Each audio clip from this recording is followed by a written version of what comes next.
Agent Bricker is our refugee outreach agent with the State Bureau of Investigation. He's been in that role for a couple of years now and does an excellent job. I was been a trooper for about 5 years or so. I was kind of looking for a change. I've always loved being able to help people and being part of that community. He coordinates trainings for refugees on how to interact with law enforcement, on laws and of our country.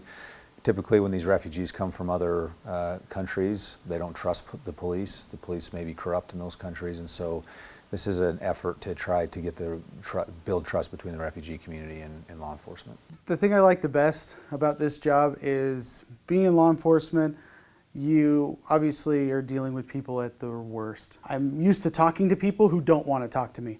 Now in this position, I'm actually talking to people who want to talk to me, people that want to hear that law enforcement is there to help them. He's very dedicated and passionate to helping refugees. He works a lot of nights and weekends when refugees are off work to meet with them. He works closely with refugee youth on gang prevention and just helping them feel comfortable with law enforcement. I think it's important, especially with this refugee community. They're a vulnerable group.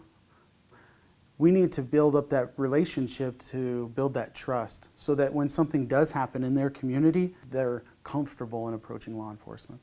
One of the things that Agent Bricker does that is kind of unseen, the Refugee Services Office will contact him and say, hey, this refugee has had an interaction with law enforcement, they don't quite know what's going on, and he'll reach out to his contacts and they'll help try to resolve those issues for the refugee communities.